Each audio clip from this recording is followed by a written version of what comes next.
What is going on, everyone? It is your shaman, your sister in spirit, and your friend, Alicia Dunleavy here. For those of you who have been rocking with me, welcome back. And for those of you who are new here, welcome. It is such an honor to have you. And today's topic, I'm getting resettled in taking my little summer break off. Whenever I restarted this podcast, I had a very interesting vision. And the vision was I needed an outline. And for any of you who know me, the outline life doesn't totally work, right? That has a lot to do with more so my work and the intuitive nature of it. And I was feeling really boxed in by creating these like monthly themes whenever the energy right now is kind of all over the place. There's a real unexpected vibe that's going on. And after sitting with myself, my truth, my authenticity, and really reconnecting to my why, I thought it was important to kind of re-enter the space authentically and with new understanding. And I think that's one of the greatest gifts about being in this field, particularly, is that if you're not evolving, if you're not growing, you are dying, right? And there is nothing that I would not ask you to do as a client or as a friend or as a family member that I'm not willing to do myself, right? And so just remembering that Alicia's Healing Heart is a love project. It's a project of love. It's a project of healing.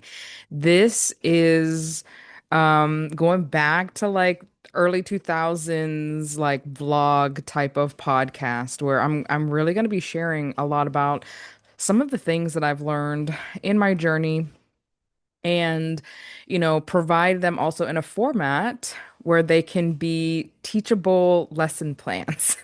Right? Right? I'm going to share a little bit of heart, I'm going to share a little bit of mind, and we're going to allow that divine feminine, divine masculine embodiment to shine and rise here. So thank you so much for allowing me to reintroduce myself for the millionth time with 20 million times more ahead of me. Um, Last month had a really interesting theme, and the theme was basically like intuition development. For those of you that don't know, intuition development is actually one of the classes that I had taught in local yoga studios and in small groups. So if that's something you're interested in, know that that's something that you and your friends can get together and create a little like women's circle or a circle for all those who are kind of interested in figuring out, like, learning a little bit more about intuition, how it works, and what your unique intuition type might be. So, jumping back into it, it was really difficult because I was traveling a lot last month and it made it challenging to show up in this space because pre-recording isn't something that's always really available to me in my schedule.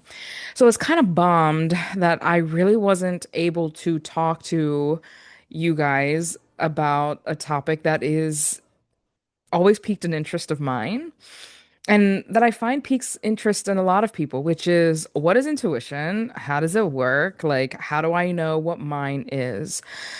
Um, I think that there is a lot of like when I think back to like That's So Raven and I think about Wednesday that's out right now. There is a lot of like fixation on clairvoyance, which is when people are having visions and things like that, which clairvoyance is super dope, but it isn't always easily accessible, especially depending on like what kind of culture you grew up in, what kind of like religious beliefs you grew up in, and even in general, just what the innocence that you might have, right? In terms of what is here? What is that? What is that? I don't want it, right? There's like an innocence that creates a kind of fear. I don't want to use the word ignorance, but that also is kind of like an accurate term here as well. when you don't really know what's going on, it can catalyst fear. And that is exactly what happened to me because actually clairvoyance is one of my natural gifts. Okay. But whenever I was a kid, you know, the dead people coming up to my face, it was stop, like please, please. I actually remember the time that my great grandfather, like, legit got up in my face. It was the middle of the night, and I opened up my eyes, and all I saw were these giant eyeballs staring in my face. And I remember yelling out, "That is enough! Like, I am done.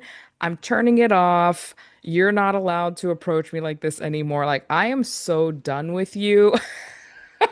In the middle of the night in a dark room. And actually, for quite some time, my clairvoyance, my third eye vision, um, mediumship skills went out. They went out because they're my gifts to use, right? And so I said, no more, I'm done. So what ended up happening, right, from that point for me? What ended up happening was some of my other gifts started to have to develop, or wanted to develop, or just naturally started developing. I can't really tell you which one's which because as a teenager, I am more hyper fixated on friends and just trying to be a teen than actually trying to be some type of psychic, right? Actually, being a psychic really turned me off. I was like, I am weird enough. Like, I already have such a weird backstory. Please do not give me another reason to stand out here. So that is the interesting thing about gifts, right? It's not something that even has to be naturally or intentionally developed. Sometimes it just is what it is. And I think the more that we kind of dive into what Claire you might have, what gift you might have, you might find that out. So getting back into it, I was not really feeling the whole psychic vibe, right?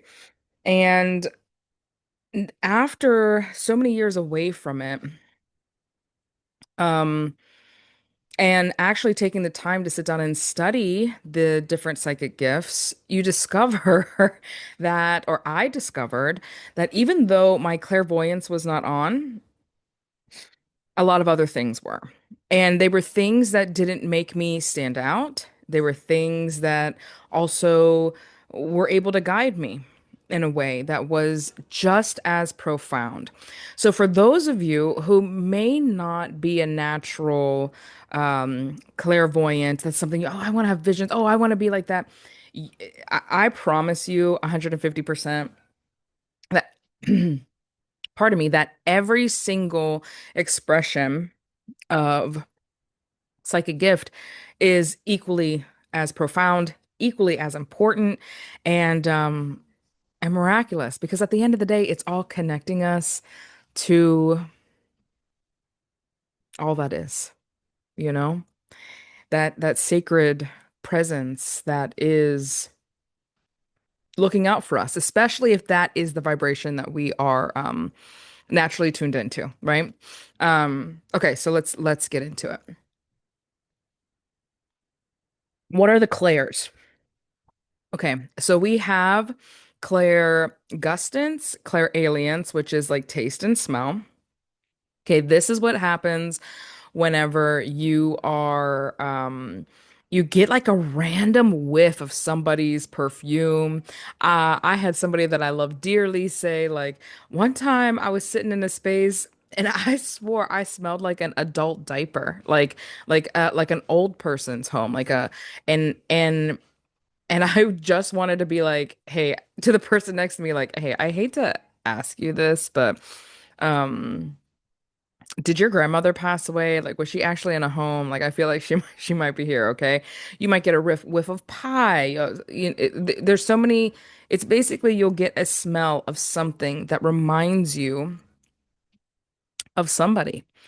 And That gift is super interesting. It also is with taste. I remember whenever I was going through my training and that we had done something where we were looking at a house, a picture of a house, and my mentor had asked us to tell us what happened to the house. And all of a sudden, I'm like, I taste gunpowder. I'm like, that is so strange.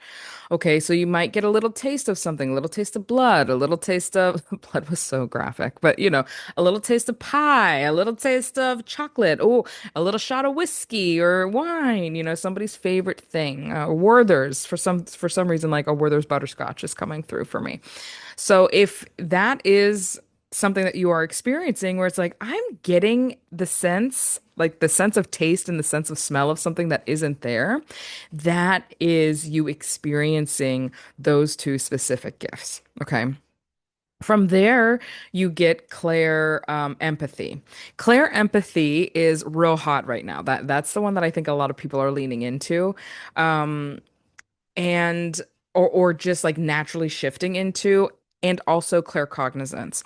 But we'll start off with clair empathy. Clair empathy is actually whenever you are picking up the emotions specifically. Okay, when you're picking up the vibes and it is the emotions of people around you. This one can be super difficult because then the process of discernment has to come in, right? Like, is this me? Is this you? I know that my daughter can get extremely overwhelmed in a crowd, and I'm trying to, while some people might be like, I have social anxiety, I actually think a lot of social anxiety is just like you are a empath, and you're picking up the vibes around you. And so teaching, for those of you who have found this podcast, I'm sure at some capacity you are interested in it or you have experience with it. If your children also have a um like an anxiety, it might be that they're extremely empathic and you might have to start teaching them kind of young, like this is not you. Right? Like this, you might be picking up the vibes of somebody else. So, what are some tools that we can use to help figure out where that comes from? And it actually can become like a really great game. So like when we're in the store, she'll be like, I feel like, oh, I don't know what happened, but I just started feeling super anxious. I'll be like, okay, so are you anxious? Like, do you have anything to be anxious about? And she's like, no, not that I can think of. I'm like, okay, so that means somebody around you might be feeling anxiety. And she's like, yeah. And I'm like, okay, take a look around. And who do you think it is? So then she'll take a look around, and she's learning how to use this gift to be like, oh, you know what? For some reason, I think it's that person over there. I'm like, okay. So then just wish them well, like pray for them, say, whatever they are battling, may their anxiety be eased, and thank you for allowing me to see what's going on. But I'm complete. I don't need to know anymore. I say this prayer for them and like end this, right? And then the anxiety will go away for her, which is really, really, really cool to witness because for the non-believers, like let's say like some people are like, no, that can't be what it is. Then let's just go to the fact that somehow without causing any sort of drama, without causing harm to herself and without causing harm to others, she was able to manage her anxiety, right? It's like this interesting tool, whether it is psychosomatic or whether it is real, which I trust me, my daughter is extremely empathic. Um, it works. And what else could a parent want for their child other than to feel relief from feelings that make no sense, like are inaccurate, right? So empathy is a real big thing. And again, using your discernment to try to figure out what's going on is going to be super beneficial. This also is going to require you to really get to know yourself, right? To really learn how to take care of yourself, almost like how a parent takes care of their child. Did I eat? Did I sleep? What's going on? What are my stress levels? Did I use the bathroom? Did I have a bowel movement today? Like, and is there any reason for me to be feeling this way? You have to have like such a profound level of self-awareness sometimes to be able to discern. But I think through modalities like meditation, journaling, self-reflection, therapy, exercise, right? Like routines, rituals, whatever it is that you want to call it, it's going to actually increase your ability to be self-aware. So that way you are like really tuned in to your gift of discernment. Okay. So the next one is going to be claircognizance. This one I notice a lot more men have like, and I hate to like do the whole gender thing, but sometimes I feel like men can be super disconnected from feelings, or they're super good at just like tuning that out, like turning their face away from it. So like if they're feeling anxiety, they're just like, ugh, that's not important to me. I'm gonna ignore it, right? So their gift, if say their natural gift is clear empathy or clairvoyance or clairalience or anything like that, they tend to go to claircognizance. Now, ladies or non-binary people, listen up. The same thing is for you. Okay. Claircognizance is that gut feeling where you just know something. You just know. Like, I can be around my daughter and not feel anything, not hear anything, not see anything, and be like, something's going on. I don't know what it is, but I know that something's going on. So claircognizance is that undeniable knowing. Like, I don't know. I don't know how I know, but I know. And you know, how you know, now you know. I know how I know because I have the gift of claircognizance and my intuition is speaking to me. Yeah, so from there, there's clairsentience. Clairsentience to me is super, super interesting because it has a lot to do with feeling bodily sensations, right? So it's still feeling, but you're feeling actual like physical sensations. Not only that, but clairsentience is also whenever you can hold something in your hand. Like say somebody's like, give me that pair of glasses, and like they're holding it and they're like, these glasses belong to your grandfather. Um, I feel like they always used like he always used to set them down somewhere, maybe like on the bedside table, and he would forget it. So clairsentience is also like you actually touching something, right? It involves the physical body and you getting some sort of intuitive hint about what's going on. And again, maybe you might be sitting next to somebody and all of a sudden your knee starts hurting. You're like, "Oh my gosh, my knee is aching," right? Um, it may not be your pain, it may be somebody else's pain. Now, the fascinating thing about this also is that for people who are unaware of their own natural gift of clairsentience, sometimes they can sense the pain of somebody else and take it on as their own. So they'll be like, my knee hurts. Oh, my knee hurts. My knee hurts. My knee hurts. It's my knee that hurts. And then all of a sudden, you are now carrying the pain of that knee with you when you have no pre-existing injury or reason for your knee to be hurting in the first place.